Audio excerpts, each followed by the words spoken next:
Hello friend, welcome back to your channel. आप सभी का स्वागत है आपके अपने channel AP Aman exam point में। मैं आपका अमन फिर से लेकर आया हूँ आप लोगों के लिए बेस्ट क्वेश्चंस। देखिएगा मेरे भाई, क्वेश्चन आपको दे रखा है। एक निश्चित धनराशि 40% वार्षिक चक्रवृद्धि ब्याज की दर पर 2 वर्ष के लिए निवेशित की गई। ठीक है, आगे बोल रहा है कि और उस पर ब्याज की गणना वार्षिक चक्रवृद्धि आधार पर की गई। ठीक है, यदि ब्याज की गणना अर्धवार्षिक चक्रवृद्धि आधार पर की होती तो 2 वर्षों के बाद परिपक्वता की देय धनराशि जो है वो 4544 रुपये अधिक होती। ओके, ठीक है। पूछ रहा है कि निवेश की गई धनराशि कितनी होगी। देखो, एक तरीका समझना है इसका। अगर मैंने अपना धन आज, इस समय की मैं तुम्हें बता रहा हूँ, अगर मैंने आज अपना धन 40% ज़्यादा पर जमा किया तो आपका दिमाग ये काम करेगा कि मैंने अपनी धनराशि 5 वाली थी जो वो 7 पे जमा की। 40% ज़्यादा का मतलब होता है 100 से 140, यानी 5 से 7। 2 वर्षों के लिए निवेश की होगी। 2 वर्षों के लिए लिखा, 2 वर्षों के लिए, तो मैंने कहा स्क्वायर हो जाएगा, यानी मेरी धनराशि जो है वो 25 से 49 हो जाती है। ये तो एक बात हुई, समझना ध्यान से। दूसरे तरफ वो हमसे यही बातें उल्टा बोल रहा है। वो हमसे बोल रहा है कि अगर हमने अर्धवार्षिक रूप से जमा किया होता। किस रूप से जमा किया होता? अर्धवार्षिक रूप से। यार इतनी बात तो मैं आराम से पता चलेगी कि अगर 40% से अभी मैंने जमा किया तो अर्धवार्षिक अगर जमा करूंगा तो 20% ब्याज मिलेगा, केवल और केवल 20%। और 2 वर्ष के लिए जमा करूंगा तो 2 वर्ष की जगह अब 4 छमाही हो जाएंगी, 4 6 महीने हो जाएंगे सेट, 4 6 महीने के। ठीक है, 4 अर्धवार्षिक रूप से हमें 20% के हिसाब से ब्याज मिलेगा। आप बोलोगे ठीक है, इसका मतलब हो गया कि हमने अगर कोई धनराशि, मेरे पास 5 थी, देखना ध्यान से, 5 थी, अब मैं सिर्फ 20% मिलेगा। 5 यानी 100 से 120, यानी 5 से 6। और हमने कितने बार के लिए जमा किया? इस बार मेरे भाई हम जमा कर रहे हैं 4 4 पावर करके, यानी छमाही रूप से। तो ये कितना हो जाएगा बोलोगे? 5 का पावर 4 हो जाएगा 625। और मेरे भाई ये जो है कितना हो जाएगा? 6 का, आप बोलोगे ये देखो 6 का अगर 3 बार होता 216, और 216 गुणे 6 अगर करें तो 16 चक्का 96 और 6 दूनी 12, 1296 हो जाएगी। कोई दिक्कत है क्या? 6 की 4 बार कितनी, इतनी तो हो जाएगी भाई। 216 गुणे 6 अगर आप करोगे, 216 गुणे 6 तो 16 चक्का 96 और 6 दूनी 12, ठीक तो है? हाँ सही है मेरे भाई, कोई दिक्कत नहीं। अब आप बोलोगे भैया यहाँ एक बात बताओ यार, जो ये अमाउंट था पहले जो ये जमा किया, सेम अमाउंट मैंने यहाँ पे जमा किया, ये अलग अलग कैसे आ रहे हैं? मैंने कहा अलग तो होने नहीं चाहिए, सेम होने चाहिए। आप बोलोगे अमाउंट सेम करेंगे तो इधर 25 से इंटू करा देंगे दोनों साइड। ठीक है, ये 25 नवैया 225 के 5 हासिल लगाया 22, 25 चौको 122, 122 यानी 1225 ये आ गया। और मेरे भाई ये 25 25 आम 625 आ गया, यानी ये भी 625 रुपये पे लिया है पैसा और ये भी 625 रुपये पर ही लिया है पैसा। कितना पैसा मुझे देखो ज़्यादा मिल रहा है यहाँ पे, कितना पैसा ज़्यादा मिल रहा? 1225 की जगह 1296 रुपये मिल रहा है। दिमाग लगाना मेरे भाई, यहाँ पे 71 रुपये जो है ये ज़्यादा मिल रहा है, ये 71 यूनिट ज़्यादा मिल रहा है। 71 यूनिट की वैल्यू हमें सवाल में कितनी दे रखी? कितना एक्स्ट्रा? 4544। इसकी वैल्यू हमें दे रखी 4544। कितने गुना हो रहा है? आखिरी में बोलो भैया, देखो आखिरी में एक ये लिखा है और 1 से 4 लाना, तो लास्ट में तो कन्फर्म 4 आएगा। ठीक है ना, लास्ट में तो कन्फर्म 4 आएगा। अब मैंने कहा स्टार्टिंग में कितना आएगा ये सोचो। आप बोलोगे हमें जाना है 45 के पास, तो 7 छंग 42, 7 सत्ते 49 ज़्यादा हो जाएगा, 7 छंग 42 लगभग 64 बार आएगा। 64 बार आएगा कि नहीं आएगा? कुछ गलती कर दी क्या? आप बोलोगे 64 बार आएगा। 7 छंग 42, 7 चौके 28, ठीक है 64 बार हो गया। अब अगर ये 64 बार हो गया, तुमसे पूछा क्या गया? तुमसे पूछा किस दी गई धनराशि बतानी है। अगर मेरे भाई इनके बीच का अंतर ने 64 गुना लिया तो धनराशि कितनी थी? 625। इसका भी 64 गुना कर दो, इसका भी 64 गुना कर दो, तो बोलोगे भैया जो धनराशि होगी वो 625 गुणे 64 होगी। 625 गुणे 64, भाई गुणा मत कराना। हमें लग रहा है कि यहाँ पे यूनिट डिजिट से काम नहीं चलेगा, यहाँ पे डिजिटल सम से काम चल सकता है। डिजिटल सम कितना हो गया? बोलोगे भैया 6 और 4 10, 10 का मतलब 1, ये मेरे भाई हो जाएगा। आप बोलोगे 6 2 8 5 13, 13 4 और 1 मतलब 3 और 1 4, 4 गुणे 1 का मतलब होता है 4। तो जिसका डिजिटल सम मेरे भाई 4 आ जाएगा वही आंसर हो जाएगा। ये देखो ये हो गया 4 2 6 5 11, 2 आएगा नहीं होगा। ये हो जाएगा 4 और 2 6 नहीं होगा। ये हो जाएगा 3 10 5 15 16, आप 15 15 का हो जाएगा 6, ये भी नहीं होगा। ये मेरे भाई 4 और 0 0 0 यानी 4, यही है सिर्फ। तो आंसर आ जाएगा मेरा 40,000 रुपये। कितना आ जाएगा? 40,000 रुपये। तो आई होप आपको मज़ा आ गई होगी। आंसर नंबर फर्स्ट है, सॉरी क्वेश्चन नंबर फर्स्ट था और आंसर नंबर इसका बी है। पहला ही क्वेश्चन इतना खतरनाक था, देख रहे हो, दमदार क्वेश्चन है भाई। कोई नहीं, अगला देखना जरा। अगला क्वेश्चन आपसे बोला कि करिश्मा पिछले 3 वर्षों से प्रत्येक वर्ष किसी वस्तु को खरीदने के लिए 5400 रुपये खर्च कर रही है, ठीक है। हालांकि उस वस्तु की इकाई जो है, उस इकाई के मूल्य में प्रतिवर्ष उतार चढ़ाव होता रहता है, कभी वो महंगा होगा कभी सस्ता होगा। पहले वर्ष 9 रुपये हिसाब से लिया उसने सब कुछ जो भी लिया होगा, दूसरे वर्ष में उसने 24 रुपये के हिसाब से, और तीसरे वर्ष में उसने 14.40, ठीक है, 14.40 यानी 14.40 रुपये के हिसाब से खरीदा। 3 वर्षों में करिश्मा ने इस वस्तु को भुगतान किया है, इसकी इकाई औसत मूल्य बताना है कि इसका एवरेज कितना होगा, ठीक है। एवरेज पूछा गया है भैया, कैसे बताओगे, जल्दी से बोलो कैसे बताओगे। आप बोलोगे भैया ये देखो, एक काम करते हैं, हमें पता है एवरेज का मतलब होता है टोटल मूल्य बटे, हम ये लिख देंगे टोटल हमने जितना अभी तक 3 साल में खर्चा किया और जितना हमने तीनों साल में सामान खरीदा उनके संख्या, ठीक है। तो ऊपर टोटल बटे नीचे संख्या करेंगे तो एवरेज निकल आएगा। ये मेरे दिमाग में बात चल रही है कि ठीक है ऐसे होगा। हमने कहा एक बात बताओ, 5400 रुपये की कोई चीज़ खरीदते हैं यार साल, 5400 रुपये की, जिस साल वो चीज़ 9 रुपये के हिसाब से होगी तो बोलोगे 9 छक्के 54, 600 चीज़ें खरीद ली होंगी हमने। दूसरे नंबर पर तुम्हारे दिमाग पे आएगा कि जिस बार वो चीज़ भैया 24 रुपये के हिसाब से हमने खरीदी होगी, तो 24 से काटोगे तो भैया 24 दूनी 48 चला जाएगा, 6 60, 24 मेरे भाई दूनी फिर से 48, क्योंकि 24 नहीं तो 72 हो जाएगा, 24 दूनी 48 हो जाएगा, बचेगा 12 120, 24 पंचे 120। उस बार हमने 225 चीज़ें खरीदी होंगी। और जिस बार ये 14.40 रुपये के हिसाब से खरीदी होगी, उस बार कितनी खरीदी होंगी, ये निकालना थोड़ा सा टफ है मेरे भाई। कोई नहीं, करके देख लेते हैं। हमने कहा काट देंगे भैया 100, ये हो जाएगा तुम्हारा 5400, इसमें हमें डिवाइड कराना है कितने से, 14 पॉइंट हटा देंगे, यहाँ 4 लगा देंगे, यहाँ पे 1 0 बढ़ा देंगे। कोई समस्या, बोलो कोई दिक्कत नहीं। मैंने कहा 144 से पहले देखो कितनी बार जाएगा, बोलोगे 3 बार चला जाएगा क्या, 3 बार देखें जाके। 3 चौके 12 के 2 हासिल लगाया 1, 3 चौको 12, 1 13 के 3 हासिल लगाया 1, 3 एकम 3 1 4, 32 आ गया। यहाँ से बचा कितना, बोलोगे भैया यहाँ से बचेगा 108, 0 लगा दिया। अब हमने कहा फिर से इसका डिवाइड मेरे भाई देंगे, जो डिवाइड देंगे कितनी बार जाएगा ये देख लेते हैं। अब बोलोगे भैया हमें पता है 14 7 98, 108 लाना है, लगभग 7 बार अगर देंगे तो 14 7 98 यानी 1080 98 मेरे भाई आ जाएगा तुम्हारा कितना, 7 बार में 7 चौके 28 के मेरे भाई 8 हासिल लगाया 2, ठीक है, 7 चौके 28 और 2 30 के 0 हासिल लगाया 3, फिर 7 एकम 7 3 10, 108 यानी यहाँ से बचेगा 72 0। फिर बोलोगे भैया 5 बार में पूरा चला जाएगा, 144 पंचे 720 यानी 375 आ गया। यहाँ से कितना आ गया, 375 चीज़ें। ये बहुत समझने वाली चीज़ है भैया, ये करना पड़ेगा यार यहाँ पे, ठीक है ना। ये मैं आपको बेसिक बता रहा हूँ कि आपको बेसिक पता होना चाहिए। सुनना ध्यान से। अब मैंने कहा टोटल हमने कहा कितना खर्चा किया है, टोटल हमने खर्चा किया है 5400 रुपये हमने हर बार खर्चा किए हैं, यानी 3 बार टोटल, 3 साल की बात हो रही है। जिसमें हमने पहले साल, दूसरे साल और तीसरे साल के रेट निकालिए। पहले साल हमने 600 चीज़ें खरीदी, दूसरे साल हमने 225, तीसरे साल हमने 375। टोटल कितनी चीज़ें खरीदी। आप बोलोगे एवरेज निकालना है तो ऊपर तो हमने टोटल रुपए लिख दिए जितना खर्चा किया और नीचे टोटल चीज़ें जितनी खरीदी। देखो ये कितनी चीज़ें खरीदी। आप बोलोगे अगर इन दोनों को जोड़ोगे तब ये भी मिलकर 600 हो जाएगा। 25 में जाएगा 75, 75 25 100, 400, 402 600, 600 ये 1200 आ गया। कितना आ गया भैया 1200। आप बोलोगे 2 जीरो से 2 जीरो कट गए, 3 से काट दिया 3 चौके 12 और 4 से मेरे भाई 54 को काटा तो देखो 4 एकम 4 हो गया कितना मेरे भाई 1 14, फिर 4 3 12 बचेगा कितना, बोलोगे 2 4 पंचे 20, जीरो लगा देंगे। ये हो जाएगा मेरा आंसर, यानी मेरे भाई 13 रुपये 50 पैसे मेरा जो एवरेज आएगा वो आ जाएगा तीनों बार का।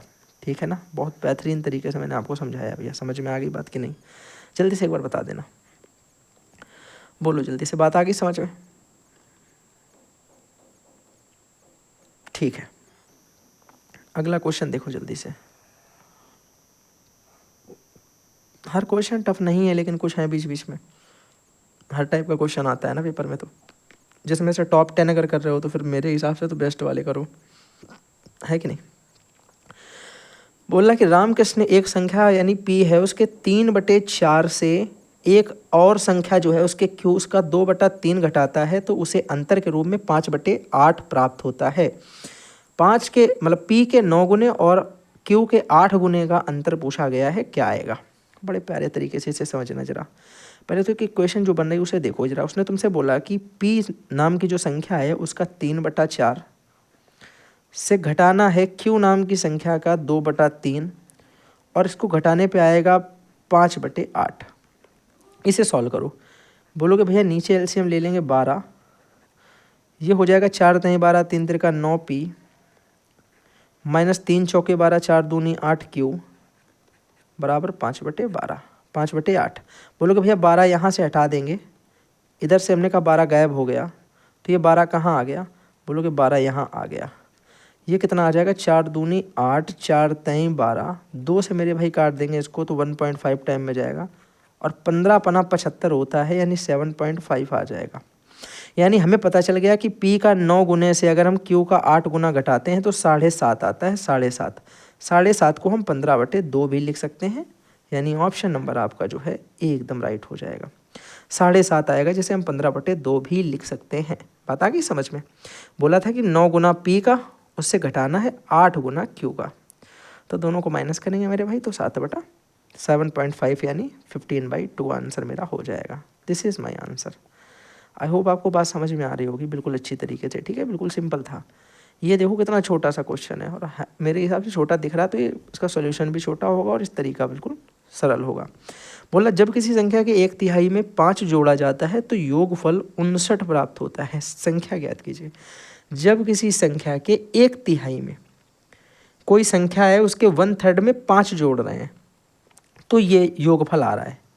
ये अब देखो उसको उल्टा सोचो कि ये आया कब होगा, जब हमने 5 जोड़ा होगा। तो अगर हम इसमें 5 घटा दें तो हमें वो संख्या पता चल जाएगी जो संख्या 1/3 है यानी 54। और अगर 54 किसी संख्या की 1/3 है मतलब 3 में से 1, इस 1 की वैल्यू अगर ये 54 थी तो इस 3 की वैल्यू कितनी होगी। आप बोलोगे 54 से इसमें इंटू करा देंगे। 3 चौके 12 के 2 हाथ से लगाया 1, 3 पचे 15 116 162। आपका आ जाएगा ऑप्शन नंबर बी एकदम राइट। 162 वो संख्या है। सरल था एकदम। हाँ, इस टाइप के क्वेश्चन भी आपको देखने के लिए मिल जाते हैं एग्जाम में। ये सारे प्रीवियस ईयर हैं, कोई नया क्वेश्चन बनाया हुआ नहीं है। ठीक है, अगला क्वेश्चन करते हैं जल्दी से। क्वेश्चन बोला कि एक सॉलिड मेटलिक कोन है यानी एक 36 सेंटीमीटर व्यास और 12 सेंटीमीटर ऊंचाई वाले ठोस धात्विक शंकु को पिघला करके प्रत्येक 3 सेंटीमीटर त्रिज्या वाले समान आकार के ऐसे कितने ठोस गोले बनाए जा सकते हैं। याद रखना किसी भी फिगर के लिए बोला जाए, एनी फिगर, ठीक है, किसी भी फिगर के लिए ध्यान से सुनना। फॉर एनी फिगर, किसी बड़े फिगर को हम पिघलाएंगे और फिर उससे कोई छोटा फिगर बनाएंगे तो उनकी कितनी संख्या आएगी। तो ये संख्या बराबर हमेशा बड़े वाले फिगर का वॉल्यूम जो कैपिटल लिखा है और छोटे वाले फिगर का वॉल्यूम जो स्मॉल लिखा है। ये करेंगे तो हमें नंबर ऑफ टर्म पता चल जाएगा कितनी संख्या में उस बनेगी चीज़। ठीक है, यानी बड़े वाले का वॉल्यूम ऊपर लिखेंगे जिसे पिघलाया जा रहा है और जो बनाया जा रहा है उसे बटे में लिख देंगे। अब सुनना जरा ध्यान से, इस चीज़ को करके देखते हैं भैया कैसे। आपने बोला बड़े वाले का वॉल्यूम ऊपर लिखेंगे, छोटे वाले का नीचे लिखेंगे। पिघला किसे रहे हैं भैया, हम पिघला रहे हैं एक शंकु को। शंकु की हमें सेंटीमीटर में देखा जाए तो 36 सेंटीमीटर तो दे रखा है आपका डायामीटर, हमें चाहिए रेडियस और ये हमारी हाइट भी दे रखी। यानी हमें पता है कि हमें जो नंबर निकालना है वो ऊपर शंकु का आयतन रखना 1/3 पाई r स्क्वायर h बटे नीचे हमें बनाना क्या है, बनाना है गोला। गोले का क्या होता है 4/3 पाई r क्यूब। तो बोलोगे हमें बनाना है उसका लिख देंगे 4/3 पाई r क्यूब। अब ध्यान से देखना, पाई से पाई कट गया, 3 से 3 कट गया, यहाँ से हमें मिल गया n = बोलोगे भैया r h, यहाँ पे r क्यूब। बोलोगे भैया r स्क्वायर से r काट दो, मैंने कहा नहीं काट सकते। इसकी त्रिज्या 3 सेंटीमीटर है, इसकी त्रिज्या 36 यानी आधी हो जाएगी, 36 के 18 आ जाएगी। तो कहाँ 18 कहाँ 3, ये थोड़ी ना कट जाएगा, सेम थोड़ी ना है, अलग अलग है।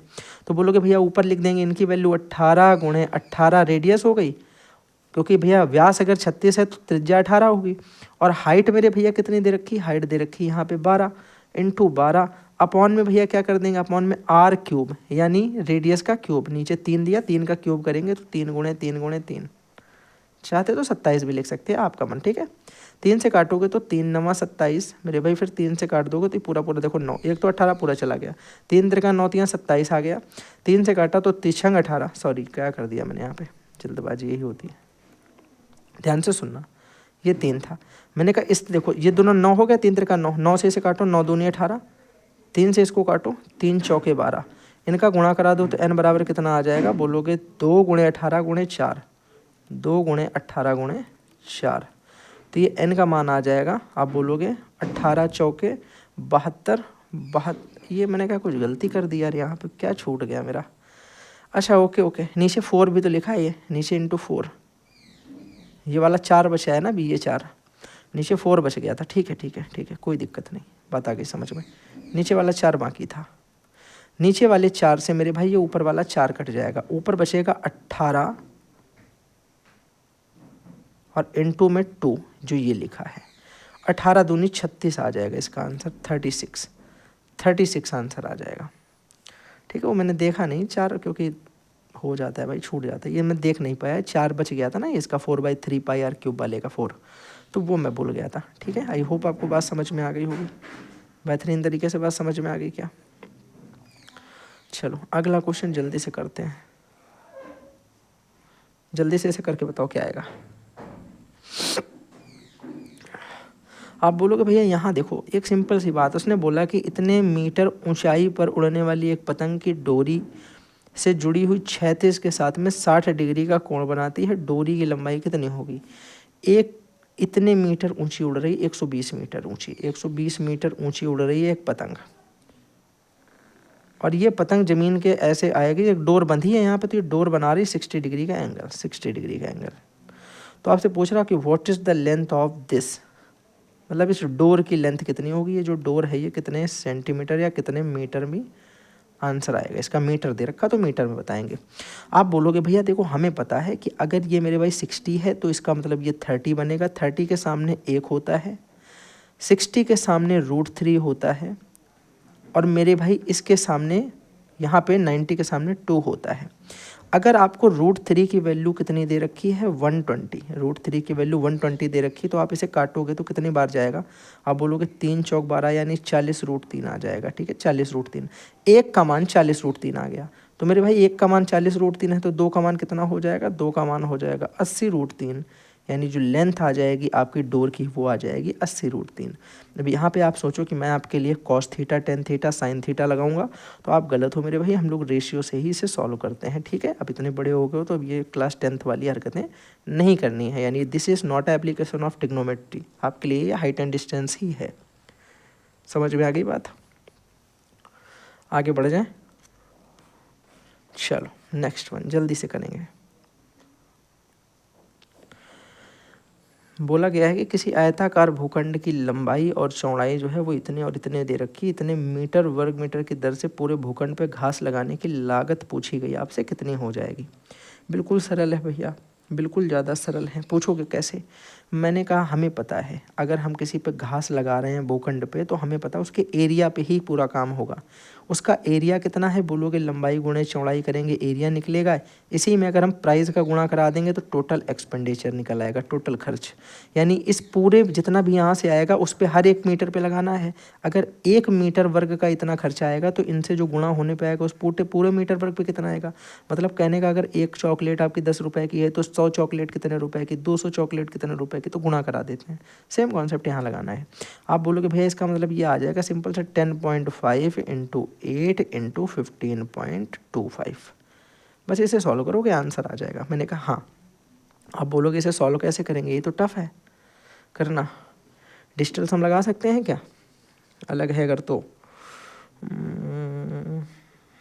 नहीं लगा सकते हैं यार ये तो। चलो फिर इधर देखते हैं कुछ हो सकता है। देखो इसका अगर गुणा कराओगे तो 10 बार में 8 का गुणा कराओ 80, और 5 बार में 4 यानी ये तो 84 आ गया, 84।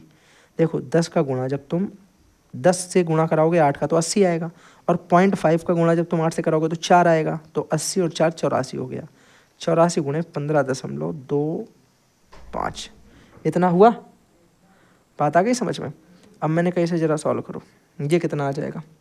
अब आपके दिमाग में आएगा भैया हम इसे लिख सकते हैं 21 × 4 × 15.25, ठीक है।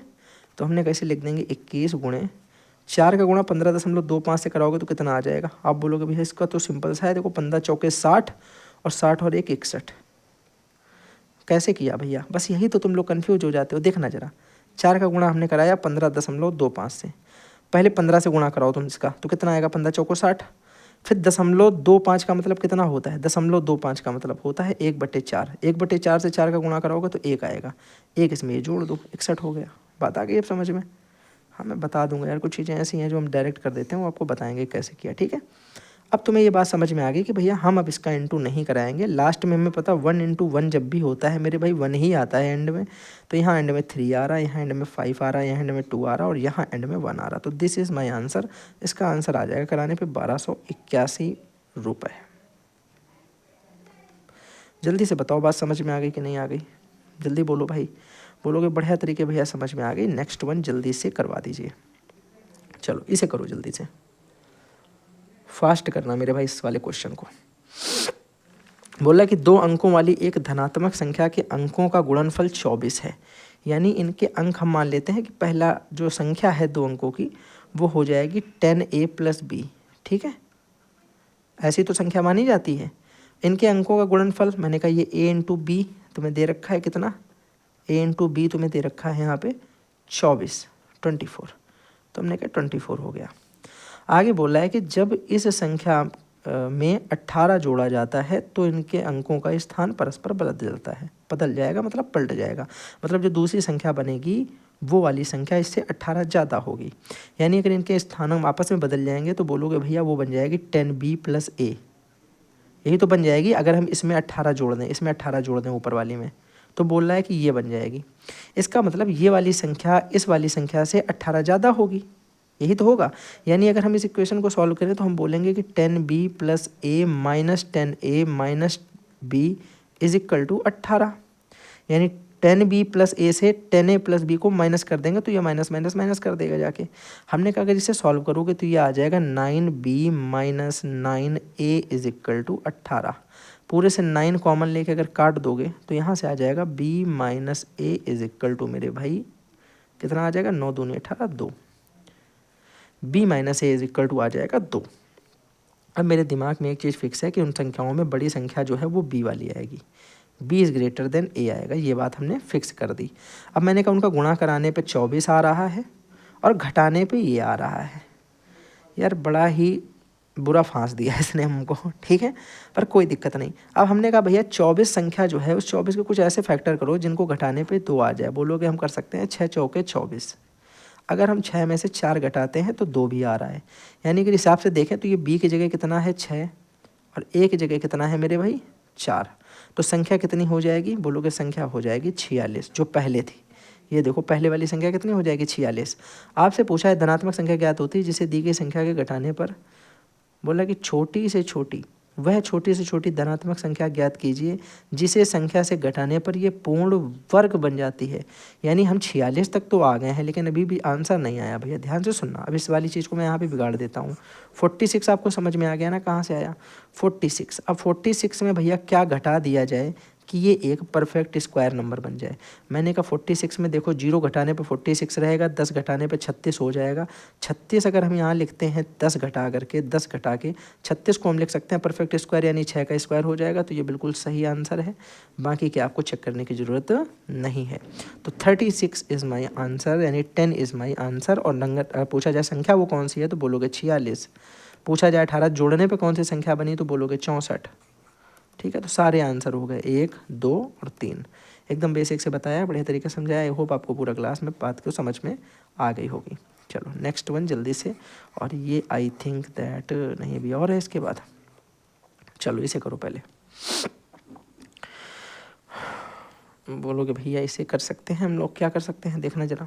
आप बोलोगे लिखा cot square theta = 1 + cos square theta - sin square theta. अगर हम इस 1 और sin square theta - sin square theta को एक साथ देखें तो बोलोगे हमें भैया पता है कि ये हो जाएगा cot स्क्वायर थीटा = भैया एक तो ये cos स्क्वायर थीटा लिखा है और 1 - sin स्क्वायर थीटा भी cos स्क्वायर थीटा होता है। 1 माइनस साइन स्क्वायर थीटा भी कॉस स्क्वायर थीटा होता है मेरे भाई, याद रखना। तो बोलोगे इस हिसाब से ये हो जाएगा कॉस स्क्वायर थीटा, एक ये वाला और एक इन दोनों से मिलके बन जाएगा 2 cos square theta, 2 cos square theta. यानी हमें पता चल गया कि cot square theta is equal to 2 cos square theta हो गया। यहाँ तक की बात समझ में आ गई? बोलोगे हाँ भाई। फिर मैंने कहा अब हम लोग यहाँ क्या कर सकते हैं? बोलोगे भैया अब यहाँ पे हम लोगों को सिर्फ ये करना है कि हम इस कॉट स्क्वायर थीटा को लिख सकते हैं कॉस स्क्वायर थीटा बटे साइन स्क्वायर थीटा। मैं सोल्यूशन करके दिखाता हूँ हमेशा, is equal to 2 cos square theta. तो बोलोगे देखो ये कट गया, ये हो गया साइन स्क्वायर थीटा, ये हो गया 2। अगर मैं साइन स्क्वायर थीटा को यहाँ ले आऊँ, 2 को यहाँ ले आऊँ, तो हमें मिल जाएगा sine square theta is equal to 1/2। भैया बोलोगे अगर स्क्वायर को यहाँ से हटाएंगे तो ये नीचे रूट आ गया। तो ये बताओ जरा कि साइन थीटा में 1/√2 किसकी वैल्यू होती है? बोलोगे थीटा बराबर आ जाएगा 45 डिग्री। थीटा बराबर कितना आ गया? 45 डिग्री, क्योंकि साइन थीटा में 1/√2 45 डिग्री की वैल्यू होती है। यहाँ तक की बात समझ में आ गई कि नहीं आ गई? जल्दी से बता दो एक बार। बोलोगे हाँ। मैंने कहा देखो तुमसे वैल्यू पूछी थी tan square theta plus cosec square theta की।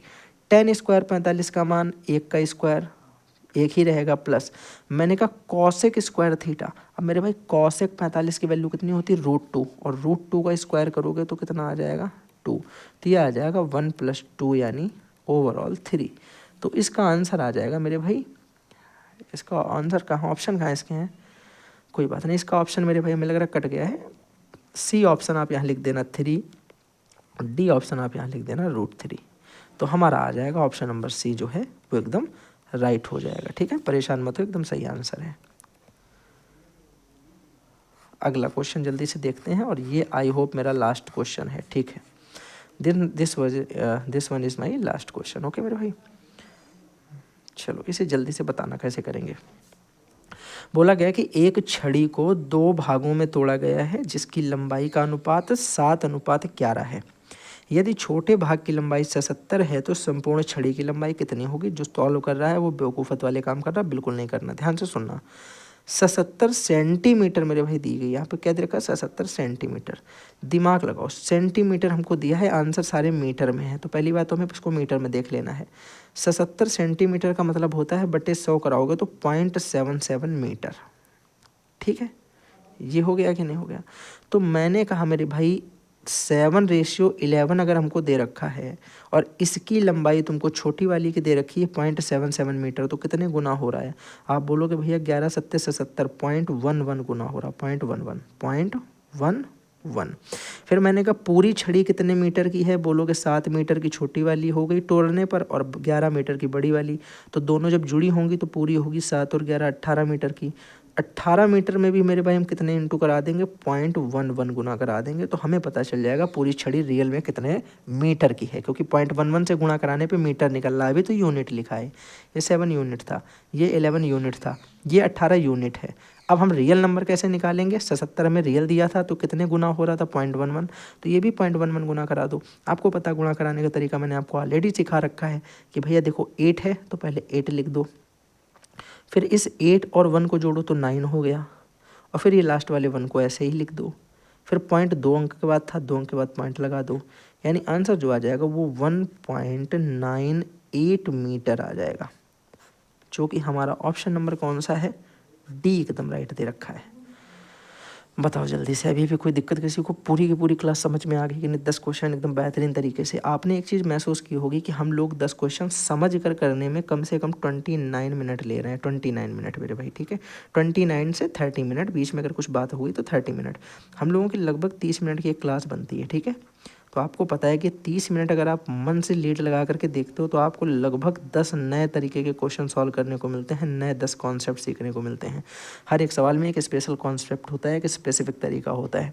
तो चलो फिर मिलेंगे अगली क्लास के साथ में। हमारी चौथी क्लास कंप्लीट हो चुकी है, अब हम लोग मिलेंगे 5वीं क्लास के साथ में, और ये सीरीज हम लोगों की लगभग 25 क्लास तक जाने वाली है, ये मैंने आपको बताया है। तो रोज़ शाम को देखना ना भूलें, ये क्लास हम लोग 7 बजे से अपनी लाइव चलाते हैं।